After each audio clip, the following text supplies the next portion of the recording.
Welcome to P&L, Priorities and Lifestyle, with your host, Rob Schultz. Rob is the founder and president of Schultz Wealth. All opinions expressed by Rob and his guest are solely their own opinions and do not reflect the opinions of Schultz Wealth. This podcast is for informational purposes only and should not be relied upon for investment decisions. Please refer to our website for more information. Welcome everybody to P&L, Priorities and Lifestyle. And today I have Pam Vincent. Pam is president of Transworld Business Advisors of North Dallas and Fort Worth. It's a franchise. It's kind of all over the country, is it not? It's worldwide. Worldwide. Mm-hmm. Well, I think I even said that, Transworld. But here, y'all have a large portion of the Dallas-Fort Worth area that you manage. We do. We have the majority of North Texas. Okay. Well, it's great to have you on the show because we talk about business owners and transition. I think that's kind of what you do. It's exactly what we do. And thank you for having me. Of course. It's great to have you. Well, tell us about yourself. Tell me how you got into this crazy business of working with business owners on trying to sell their business. Well, it's kind of a story that started back when I was 4 or 5 years old because I'm partnered with a longtime friend who bought the franchises and owns basically the North Texas So it's area. her fault. It's all her fault, right? Okay. Right. All right. So we've known each other a very long time. And when she bought in, so she tells me, she had me in mind. And in fact, I remember the day she told me she was looking at the franchise and what a huge business opportunity it was. And she wanted me to come and join. And I owned 2 businesses at the time, so it was a little bit, a compliment, of course, but I couldn't foresee how that would happen. And a few more years came by, and things just aligned. We ended up selling my business, and it allowed me to come and run this business, and we're having the time of our life. Well, that's great. So you had a business, and you sold it, and then went into this. So tell us, what was that business that you had originally? It was wholesale. So we had a company that specialized in a really high-end American-made gift product that we sold to retailers, mom and pops, to regional chains, to big companies, some of the ones you'd recognize, and high-end catalog companies like Frontgate, Ballard Designs, and others. Okay. So founded that business after I acquired a retail store when I decided to leave corporate America. And I found... So you went from corporate America to a retail store. Right. So what was that? What was that like? That's a big change. It's a huge change, and it's very eye-opening to realize there are a lot of perks in corporate America, but it's not your own thing. So when you jump off from a nice steady paycheck and you buy a small business, and then you are everything in the business. You are the IT, you're the marketing company, you're the marketing person, you're the salesperson, you're everything. I bought an existing company, and I grew it substantially and exponentially over 15 years. But once I acquired it, I realized there was a gap that was needed, something high-end, giftable. Back then, there was nothing like the online bridal registry that exists today. Okay. A lot of it today, in my opinion, is pretty impersonal. There are big companies out there that are pulling together and pooling from multiple sources, so the stores really don't get the relationship with the bride or their customers. But back then, it didn't exist really. So, launched a bridal registry, and I realized I needed something higher end because I didn't want to specialize in imported items and personalized products. Were very popular, but everything that was available was acrylic, bright colors, just a single initial. So I created a line of personalized cutting boards with premium hardwoods. So really high-end with hand-forged iron handles, and grew it to furniture and servers and Lazy Susans and wine barrel covers, but everything could be personalized. Our biggest winner was cutting boards with your grandmother's or your mother's handwritten recipe on it. Oh, wow. So typically that's they're cool. no longer with them. So it's really an heirloom gift to give to family members. And, of course, the heartfelt stories we received from that was wonderful, but it was a huge, huge hit. Now, that was from the retail company, but I developed it from the wholesale company, I apologize. Okay. I developed it to sell retail, and I launched it 6 months later, wholesale. And from there, grew it exponentially and sold it after 10 years. Okay. So I want to go back. So when you went from corporate to your first business, why did you do that? Was that a lifestyle change, or what was happening in there? Because we all make this jump at some point for some different reasons, and I'm Right. always very intrigued by the reasons. Well, a lot of times it's because you've been given a parting package, not of your own timing. That's true? Yeah, so Okay. laid off or whatever. That wasn't the case. I just had a passion for tabletop and home Okay. decor, and So you just liked it, Yeah, you and I maybe was- weren't having fun anymore in the corporate stuff. I was having a great were? deal of Okay. fun, except that I had kind of reached the peak of where I was, and the next step would have to be relocation to Virginia or to yes. San Diego. It was with a large information services company, and they specialized a lot in the federal space. Mm-hmm. So I just didn't see myself leaving Texas. Yeah, so So- that's what I was getting at. Yeah. It's always something like that. When you work for a big corporation, there's certain things that you just don't have control over, and one of them obviously location. Although that's changed since COVID. Oh no! Now you can do everything from everywhere. You can do everything from everywhere almost, and Or- we don't run into it as much. But, No, but yeah. the guys and the gals are back on planes. So when Oh, you're yeah. when you don't relocate, you're traveling Monday through Friday, and you're missing your family's life, kind of thing.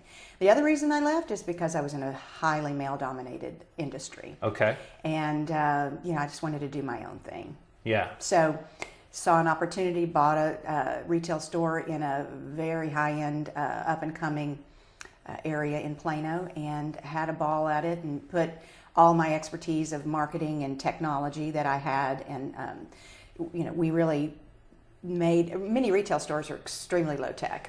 So, so we brought a lot of that into it, and had a wonderful, wonderful time. But the real gem of that was seeing an opportunity, which so many business owners do. They see an opportunity in the marketplace that doesn't exist, and they create it. So that's what we see with a lot of the businesses that we represent and it's fascinating for us. Every single business owner we talk to, their story is different. Why they did it, how they built their business, how they make money. That's one of the fascinating parts about what we do. Oh, no question. Yeah. Yeah, you use that word create, which I love, okay, because when you try to describe how you make money, I don't care whether it's a business that you run yourself or whether, as an investment advisor, I'm putting clients into publicly traded companies. Sure. How you get the growth and you get the return is through creativity. It's by creating something that didn't exist. Now it can be something as simple as just some efficiencies, right, within the business, Or a cutting board. but that's Yeah, a who would perfect think? Yeah. example. So it's on. I call it alchemy. I think you're just creating gold from nothing in essence when you use your mind to come up with something like a cutting board that has an heirloom quality to like that nobody ever did that before. Right. Yeah. Right. That's how you make money. Yeah, it is. It's how you make money. It's how you attract people to your brand. One of the most important things to do when you're building a business is think about building relationships and getting a reputation out there. Because if you have a reputation out there, you're going to increase your opportunity to maybe sell in the future. So creating partnerships, relationships, building a reputation is part of an exit strategy. So I was able to do that by having a reputation in that industry, and one of my peers approached me and wanted to buy my business. So the rest is history, as they say, and now I'm helping others do the same thing that I did. So why did you sell your business? It's interesting to say that because I still love it and I miss parts of it, but just the conversations of Okay. trying something new. I think that if you are an entrepreneur, you like to try new things, and you kind of do one thing to a certain point, then you want to move on. Maybe we do see a lot of businesses that are owned for 40 years, 4 decades, kind of thing. But I guess for me, it's 10 years, 10 years, and 10 years. So it just felt like it was time to go do something different. So you're not afraid of change. It doesn't sound like. I don't think so. Yeah. It doesn't appear. But I knew this company could take the brand to the next level. And in order to do that, I'd have to take on investors. And I didn't want to do that. Would you say that, did you have the end in mind when you started your business? No. I didn't, and that's something we highly recommend to people. I didn't either, by the way. Yeah. Okay, but it's something we talk about, yeah. We like to try to get with business owners before they're ready to sell, and then certainly if they come to us ready to sell, we hope that they've had that in mind for a while, because most of them don't have an exit strategy in mind when they start. But if you do, then you know what you need to build in order to get to the goal that you're hoping to when you sell it. Because selling a small business is typically their retirement. You know, they're not getting 401k matching and things like that in corporate America. So they're building something they hope to sell in the future. Oh, absolutely. But obviously for you, so you didn't have the end in mind necessarily, but you got there and then you knew what you wanted to do after you sold the business because you were already in talks with doing what you currently do. Right. And that's another thing we see. So many business owners, they have no idea what they want to do after. And they look around, they don't have a hobby, they're bored, you know. Yeah. So then they come to us a few years and say, I want you to find me a company to buy. Yep. And so if you're thinking about selling, what's your goal and strategy after that? You know, have you got hobbies? Are you going to travel? Are you going to be mentally stimulated? Do you need to volunteer your time? Is that going to be something of value to you? Because stimulation is a big part of retirement, and a lot of them don't think of that before. Yeah, I mean, you know, if you're a business owner, you know, you're always looking to elevate, right? So within your business, you know, the next year you want to do better than you did the year before, the year before that. That shouldn't stop when you sell the business, right? You should be using that to elevate to a new and exciting chapter. And so often you're exactly right. You know, the sale sometimes happens for reasons that are out of control, obviously. Right. But if you do have control and you're able to meet your timing and et cetera, you know, thinking about what that next chapter certainly is very important. It is, and so many of the business owners we see, unfortunately, it's a crisis situation. It's they have a health issue, or they've lost a spouse, their parent has a health issue, a child has a health issue, partnership rivalry, something's going wrong in that, divorce. Something like COVID, no one ever thought we'd ever see a global pandemic in our lifetime. So the time to sell your business is kind of when it's the most uncomfortable. I'm doing the best I've ever done. And we do speak to successful business owners. Why would I sell? I'm making so much money. That's the best I've ever been. And they may have that train for a long time, but what we see so much is an upward trend. They're still investing. They're still excited. To I'm not investing anymore. I'm worn out. To it's a declining business, and that's not the best multiple for your business. No. And as a financial planner, you know, that's what we're always trying to do is talk to people about. Let's pretend like this is 7 years in the future. What do you see yourself doing? And you know, we joke because we have business owners that tell us all the time, well, I'm gonna sell in 5 years, and then next year, well, I plan on doing it in 5 years. The year after that, you know, 5 years becomes, you know, from 2027 to 2028 to 2029. We always recommend that they come up with a year and an age.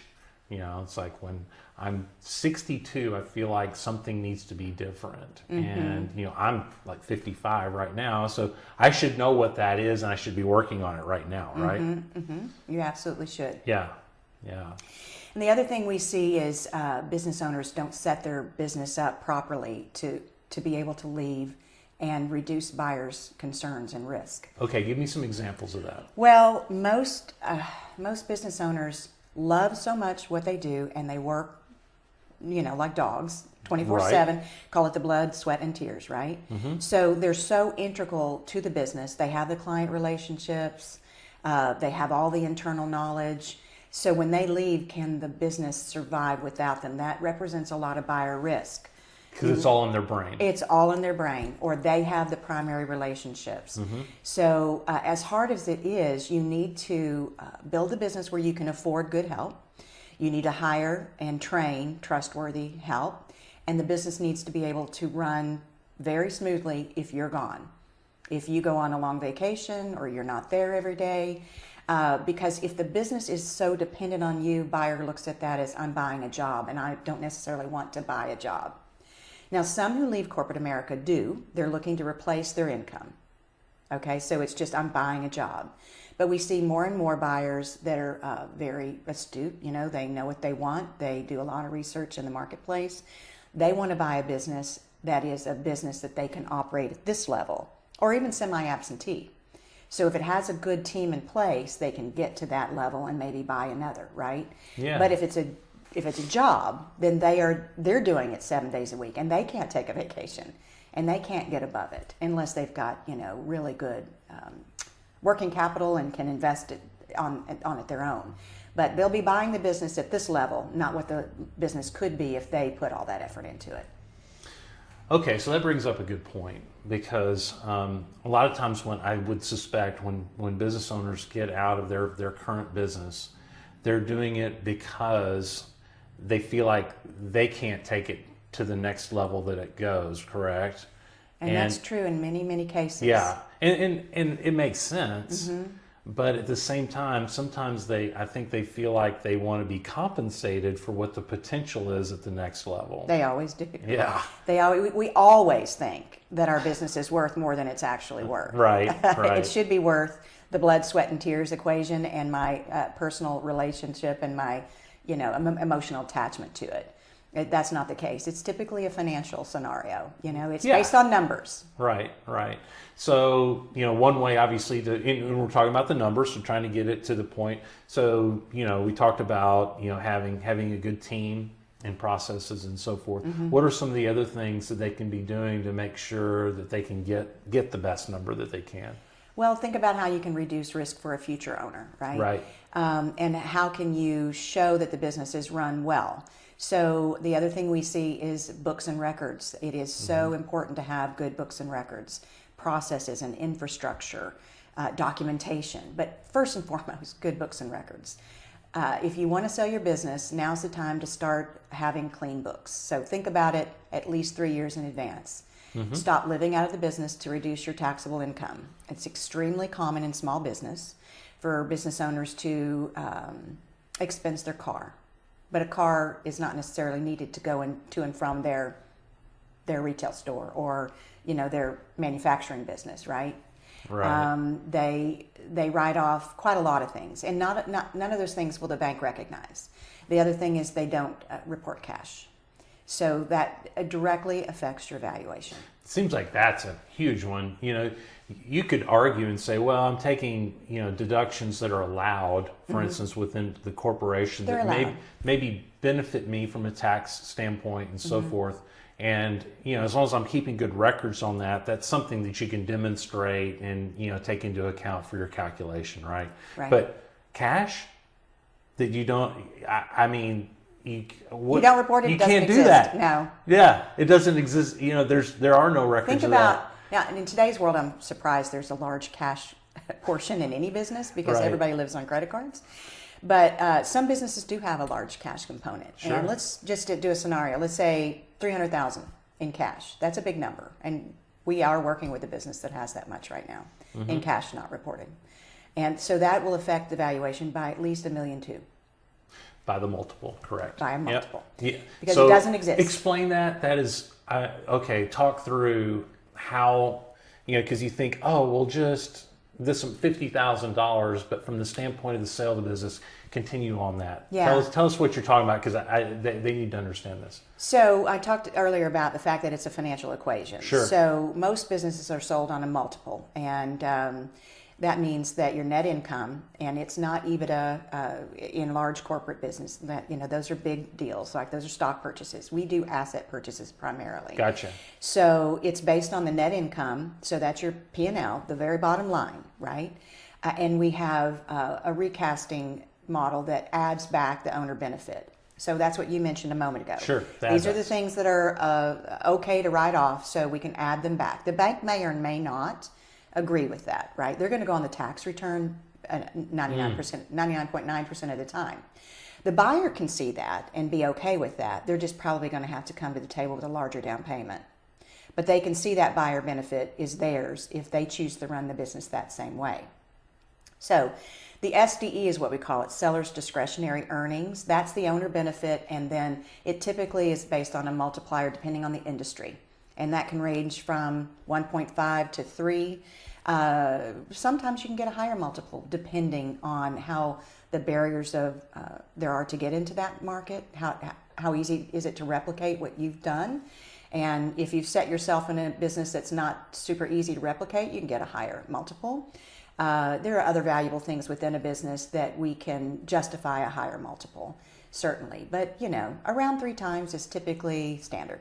Yeah, so basically, in my books and records, for instance, there's an oops in there, and let's say it's $100,000, like you said. Mm-hmm. Well, it doesn't cost you just $100,000 on the transaction. Mm-hmm. It costs you potentially $300,000. Mm-hmm. Because it's that bigger number because that's what the sales price is based off of, and so that's why it's so important to be very, very careful in your books and have stuff that doesn't have those things in it.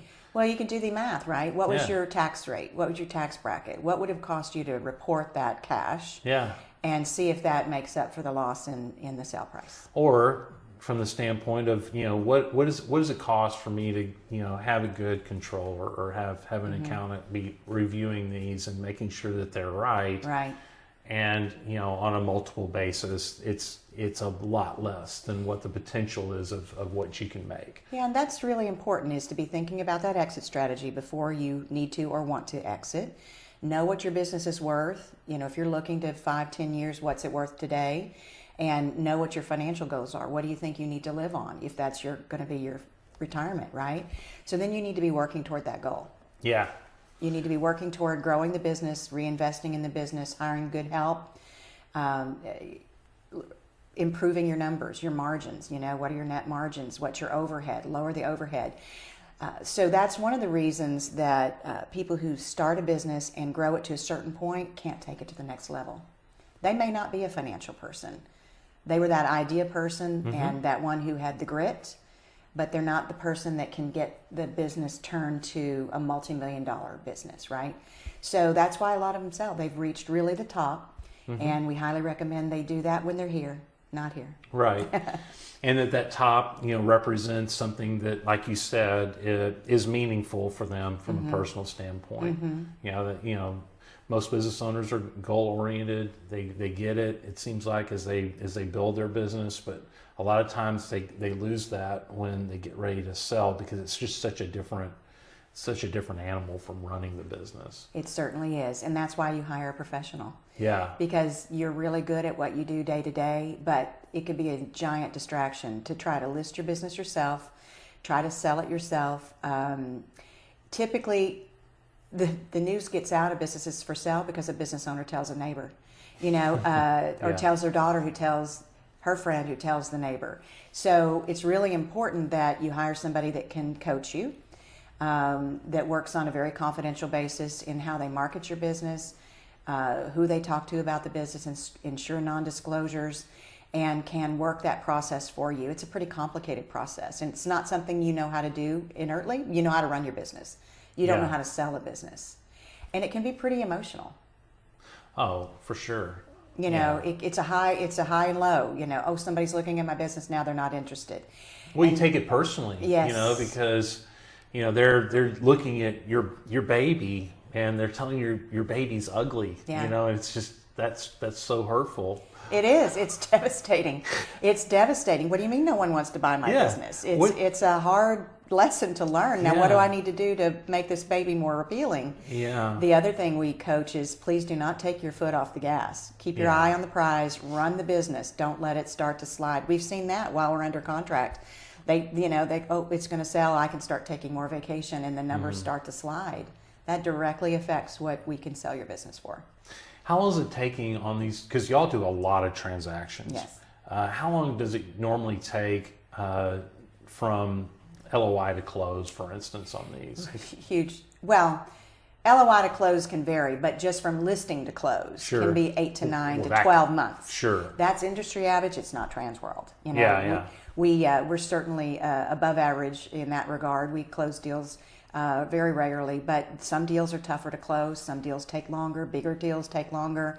Those that are owner operated, single shingle, they're going to take longer to find somebody who's willing to take your exact shoes and take that risk, Sure.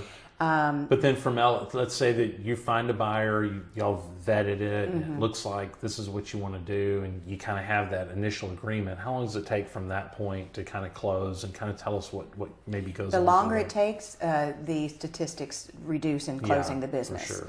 So it depends on if it's a cash deal. It can be maybe 60 days. Yeah. So from LOI, you need to negotiate a purchase agreement, and your purchase agreement should mirror the LOI. Then you have a due diligence period where the buyer will get a free look under the hood.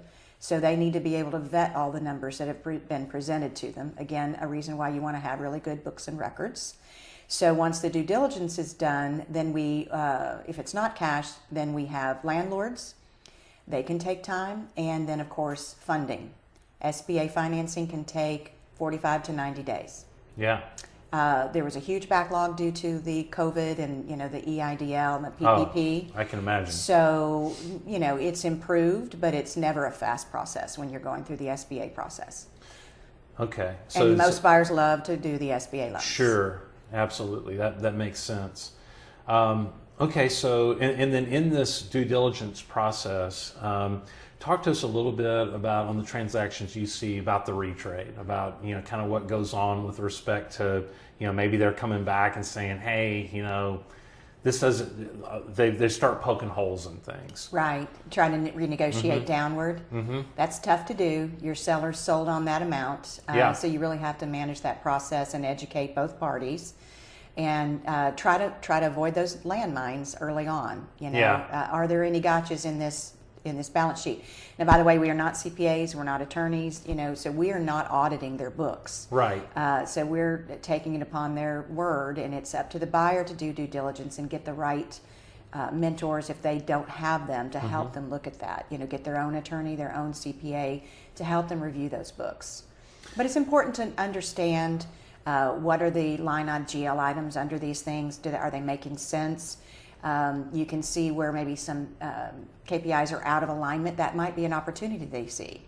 I can lower these expenses and I can improve the profit for me. So some of that is good. They can see it's even a better value than they had realized potentially, right? They're going to know the customers are real. We just did a deal with a venture capital firm that the key employees were extremely important. They were a requirement to close. So the key employees had to be told before the deal would close and get their buy-in. And, sure. But they were offered employment. Here's your employment, and you're going to get stock gifted to you. So there was something good for them to understand, wait, something's changing, and I don't like change. I love these owners, they're leaving. But they have identified me as a key employee, so that's lifting them up. I'm going to be gifted stock in the business, so the harder I work, the more I help with the top line and the bottom line, the better off that is for me. I'm going to get dividends, so that really took a lot of coaching with the sellers. It was super uncomfortable. In my own deal, before we inked, they flew in before they inked. We had to call our top 5 suppliers and our top 5 customers, and I wouldn't do it until that day. And they thought there is zero way she'll be able to get them all on the phone.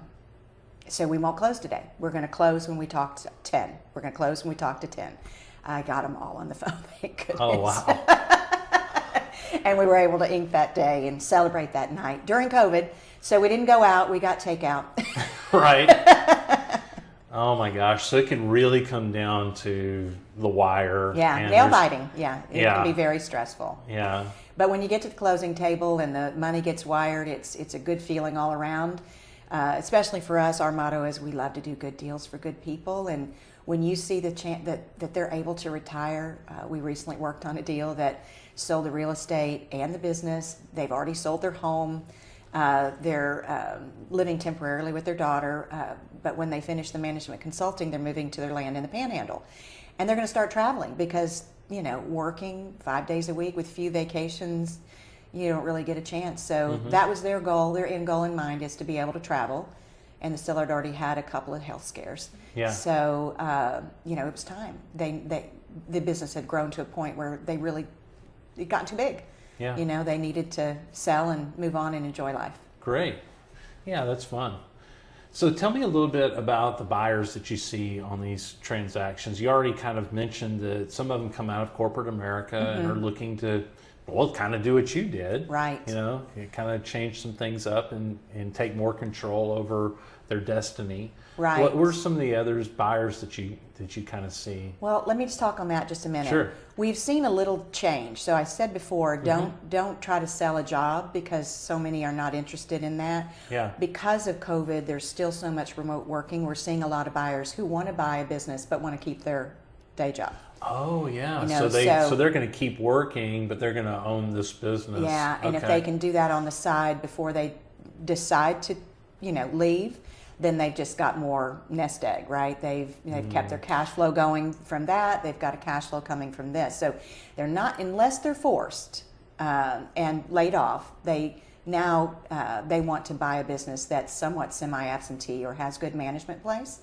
so they can keep their day job. So that's something that's changed. That is interesting, because I think in my mind, the pre-COVID example of that would be, like, for instance, firemen, okay? Right. Because they do shift work, and they may be 3 days on, 3 days off, and a lot of times those folks will have like a landscaping business, right, or a moving side business. hustle, yeah. They'll have, but it'll be like a real ongoing concern, right, right. And so they're working, and yet they have the business at the same time. But what you're saying is, now because people have all this time now, because they're not getting in their car and traveling off to work and all right, that they're able to work both jobs at the same time, the new business that they buy, as well as just work their normal gig. Yeah, and their management doesn't know.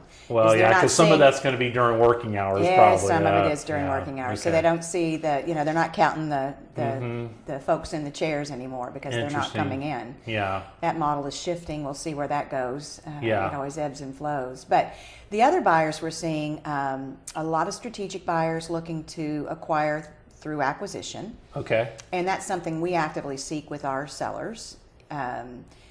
Certainly we're very aggressive in our marketing. We list on over 156 websites. So nationally, we broadcast the listings we have. But we really look for strategic buyers, even if they're not thinking about it today. Moving, junk removal, printing company, you name it, HVAC. Have you thought about acquiring into a new geographic location to be able to grow your brand? Okay. And some of them have been thinking about it, some of them haven't, but begin thinking about it, so you can find a buyer that way. But strategic buyers, in a lot of different industries, are looking to buy up and grow that way. And it's certainly the fastest way to grow versus starting from scratch, because you're buying cash flow. It's already paying for the rent, for the employees, servicing debt potentially. So you can make the decision that that's a good opportunity to grow. Okay. Because if you've got a business, say out here where you are in the Mansfield, Fort Worth area, and you're looking to get something in Arlington or Frisco or Collin County, you can do that through acquiring a like business, if you will. Do you ever work with franchises, like franchisees and things like that? Absolutely. Okay. We resell franchises. Okay. We've done, multiple unit sandwich shops. We've done pizza joints. We've done a lot of resales. We also help people get into franchises. So our own umbrella, United Franchise Group, has 11 brands under it. Okay. So when we're working with a buyer who really doesn't have an idea, and you'd be surprised how many there are, they come to, I want to buy a business. What kind of business are you looking for? I don't know. All they can tell you is what they don't want. I don't want a bar or a restaurant. That's really tough. How do I narrow that down to find you a business? I don't know. Unless I've got one listed, let me show you what I have, in my bag of tricks. But that buyer might be best suited to buy a franchise, because they're coming out of corporate America, and a franchise offers really a playbook for you. Well, that's what I would think. Yeah. I would think that would be a really good entree for somebody coming out of corporate America, or somebody that's looking to buy a business for the first time. And for the most part, they're all going to get funding. So SBA will get a checkbox, okay? So if you've got a little nest egg, you can put down a down payment, you'll get an SBA loan, and you can buy a franchise from scratch and start one. And that's a good thing because they're negotiating the cost, the supplies for you, the cost of goods. I have a breakfast place south of the Metroplex that used to be a franchise and they disenfranchised. Okay. And they instantly saw an increase in their cost of goods because the negotiated rate that a franchise with hundreds of units can do with the major suppliers is not what you're going to get as a single restaurant. Right. So it made it tougher. No franchise fees, but tougher to compete on cost of goods. So that can be something you'd notice right away. They're going to have the support and help that you're going to need. They're going to have national marketing that you're going to need. They're going to give you the playbook. They're going to tell you how to do it, how to greet customers, how to set up your POS, how to do everything. So franchise is typically a good way to jump off the corporate America train. Yeah. And then you can obviously, from a strategic standpoint, put together a number of these as well. You can, because the more you do, so the multi-unit is where you really start to see some economies of scale, because you can, have a general manager who can look over all 4 sites for you. You can have one bookkeeper that does all that for you, one social media person, if you will. So there's some economies there that you can spread across multiple units, and that's when you really start to see where you can grow wealth by owning multiple franchises. Yeah. So we have a nice asset to sell. Oh yeah, and not only the franchise itself, but let's talk a little bit about property as well, because I know that a lot of times the business owner also maybe owns the property, right. Or certainly in a franchise situation that can be an interesting part of it. It is, and we actually help them with the real estate as well as the business sale. Great. So we have situations where the owner owns both. We have a situation when the owner owns only the business, but a close friend owns the real estate. They want to exit together. So, we can try to find one buyer to buy all of it or find an investor to buy the land. And we have resources that, have interesting business models to help the buyer get the land, kind of a lease purchase, if you will. Sure. So we have a lot of partnerships that we've created over the years that help buyers and sellers in these transactions, whether that be preferred SBA financing or COIs, attorneys, CPAs if they don't have one. How are they going to put this deal together? So there are a lot of interesting deal structures that we can help them with as well. Is anything changing right now with respect to the funding, the loans, and so forth as the rates have come up? Have you noticed anything, or has it been pretty steady? It's still pretty steady. Good. We wondered if we would see a contraction from buyers, but I think the rate is still pretty attractive. Okay. And the funds still flowing. Certainly, that's good to hear. Yeah, there's a lot out there trying to make deals happen who are on the lending side. So they're very aggressive with their partners and finding the right SBA lenders to do that. So we work with directly SBA lenders, but also those who broker and do multi-funding type things. So they've got they know the partners and their sweet spots, and they can take a deal to it. Yeah. So we make sure that we're aligned so that we can help our buyers do that. Wow. Okay. So we've hit on a lot. I have a couple of questions. So you obviously, as president, you manage a number of different brokers as well. How many brokers do y'all have currently? We have 7 today, but we're growing. Right, yeah. We're growing aggressively because we have such a big footprint. We're can barely scratch it. Although we were just named Best Business Broker in North Texas by Living Magazine. Congratulations! Yes, we're so grateful to be nominated and to win that. It's 800,000 subscribers and readers, I think it is. So very proud of that. So now we even more. So our phone's ringing. So we need more folks to go after that. That's great. It's an extremely rewarding career. It's basically being a business owner, because you're building your own pipeline, your own business, and setting your own destiny. You being a business broker, and you're helping others. Yeah. You're helping others do what you did. The good part of our team are previous business owners, bought and sold our own. Sure.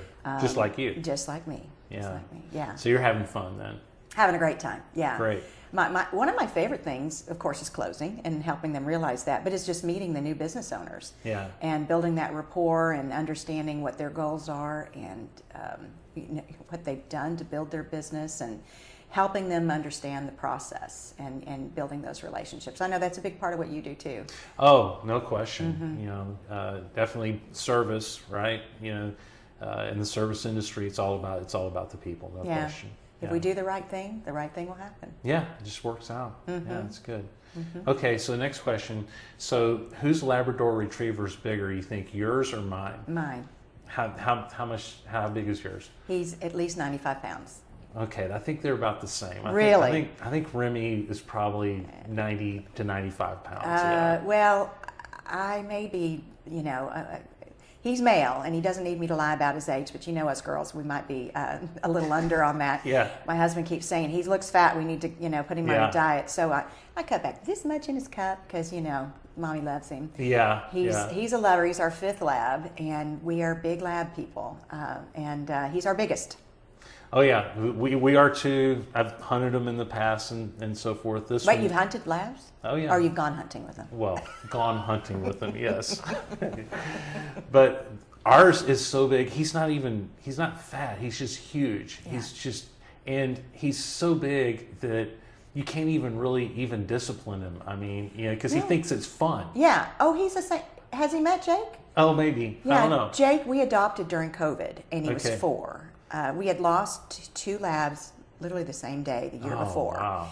And so we took a year break. It was super terrible. And so I saw a lab at baby black lab at Starbucks, and the young man said it was a DFW lab rescue, and we're big rescuers. And so I mentioned it to my husband. Next thing he puts me, I've got a new job, get us enlisted, get us approved, get us a lab. So I wanted a black baby, wanted a puppy. Yeah. Oh, we go to this meet and greet, and I've got 2 of them, Look, Scott, oh my gosh, look how they're hugging my neck. And he goes, look at this man over here, Jake. He's gorgeous. Golden eyes. He's the first liver nose we've ever had. He's stunning. He's a yellow. And he thinks he's a lap dog. So every night when we finally get to relax and sit down, have a glass of wine, he wants up. And so training him has been impossible. He's so hard-headed. But he'll finally settle down. He's a lover. But he's got a mind of his own. Yeah. Yeah, because our big one, we have 2 of them right now. And our big one, literally, I can't do anything about it. He just, if he's going to do what I say, he's going to do it because he loves us. It's not because I can make him. Right. And if he wants to get in my lab, I can't get him out. Yeah, I can't either. Literally, he's so strong. Yeah. He's so strong. And when we go for a walk, we've had 2 leash aggressive together, and that's not fun. We've had 2 leash totally over the board, excited, hard to control. He's okay, but he's better off on his own when he goes to canine fitness camp, when we go on vacation. He stays on his own. He gets his own little place, and he's play by himself because he's a little aggressive with other dogs. Big boy, my husband's a big man, so he says, do you want me to take him? I'm like, no, I'm fine. And then he's dragging me toward the dogs. I'm like, Scott, help me. So I have to give him because he's so strong. Yeah. So you asked this because of what happened last night. Yes. Well, I knew I was going to be on camera today, and my husband decides while we're cooking dinner, I'm doing something inside, he's grilling outside, that it's a good time to trim Jake's nails. That sounds like the perfect time. It's perfect time. And so, okay, come out and hold Jake. So I'm holding Jake, and on the 9th nail, he hits the quick, and Jake butts back and headbutts me in the lip. So I have a hair lip today. I don't know if you can tell, but it'd be good if he did it to all of them, because then I'd have those nice Angelina Jolie lips, but I only have a quarter of one right now. And so there's blood in Scott's. Is it me or is it Jake? But it was Jake. I just have a fat lip, and then we're scrambling, trying to figure out what to do with that. It's always something. That's funny because so when I first met Shelly, my wife, she had a Siberian Husky, which are incredible dogs. They are so strong and everything. And anyway, we're at University of Texas, and I'm coming down, and she has her dog. She used to walk it all the time. I was like, oh, what a cute dog, named Angel. And I bit down, and that dog had that tendency to hit back up, sure, and got me right in the eye. Oh, that's a black eye. That it absolutely was a black eye. Yes. That's how Shelly and I met. Yeah. So Oh, you just met that way. You didn't know Pretty her? You much. just walking I didn't up really to a know. dog and ran Well, down? I mean, I think we'd seen each other maybe Oh or my something gosh. like that. Yeah. And then, her dog gave me a black eye and she felt really sorry for me. So she married me. Oh, that's sweet. Yeah. My husband had one lab when we met, and we were both in, big IT jobs. And Byron Nelson sponsor. I was with EDS. Yeah. So we had to, go. He was one of the technology partners, with the villas, the whole fun game Wow. back then in corporate America. And his lab pretty much chewed through all the woodwork on the back of my house because we'd left her alone. Mm-hmm. So we adopted a half brother for her, and they were my stepdogs. And after we lost them, we adopted the two that we had before Jake. And so now I've turned into a lab person. Little dogs aren't my jam. No. We love labs. Me neither. Yeah. Well, cool. Well, thanks so much for being on today. It's my pleasure. Yeah, Thank we got you. to talk about all kinds of stuff. We can talk about labs forever. Yeah, we sure can. And just real quick before we go, if you could kind of tell us, how to get in contact with you. I have your phone number over here. So, but y'all have a website as well, correct? We What is do. that? It's sellmybusinessdfw.com. Okay. So hopefully easy to remember. I think we can spell that. Yeah, sellmybusinessdfw.com. And our business name is Transworld Business Advisors of North DFW. Okay. So as I said, we own most of North Texas. And our phone number, I always use my cell, is 469-714-4107. That's what I have. Okay, Yep. all right, I win the prize. Okay, so we're going to put that in the show notes. Great. So that people can get in touch with you. And please please get in touch if there's something that you want to talk about. And, these folks are great at helping you sell your business. We love what we do. Yeah. So again, thanks so much for being on. I want to remind everybody that you can subscribe to this. We send it out about every other week on all the different platforms and so forth. Really enjoy having you today. And My pleasure. thanks, everybody. Thank Take care. you.